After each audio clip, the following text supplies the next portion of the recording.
আপত্তিকর video viral হবার পর সাতক্ষীরা ৪ আসনের সংসদ সদস্য গাজী নজরুল ইসলামকে বহিষ্কারের চিঠি প্রধান নির্বাচন কমিশনার এএমএম নাসির উদ্দিন এবং স্পিকার হাফেজ উদ্দিন আহমেদকে পাঠিয়েছে জামায়াতে ইসলামী।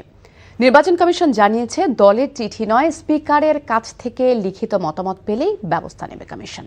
শিউলি রায় রিপোর্ট।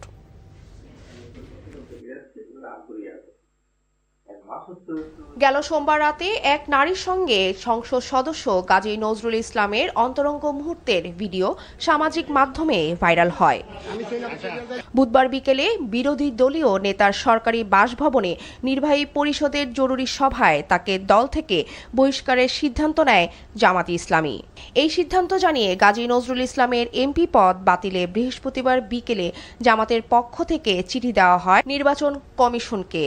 চিঠিতে উল্লেখ করা হয়, জামায়াতে ইসলামীর গঠনতন্ত্রের ৬২ নম্বর ধারা অনুযায়ী তাকে দল থেকে বহিষ্কার করা হয়েছে।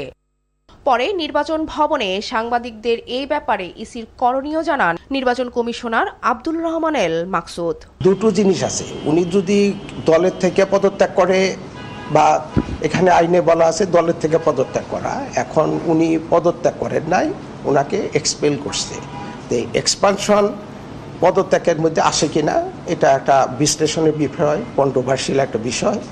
যদি এই ধরনের কিছু আমাদের কাছে আসে তাহলে তখন আমরা এটার উপর আমাদের নির্বাচন কমিশন তার সিদ্ধান্ত জানাবে। 70 অনুযায়ী যদি উনি পদত্যাগ করেন তাহলে এই 70-র এই বিষয়টা একটা ডিসপিউট, সেই ডিসপিউটটা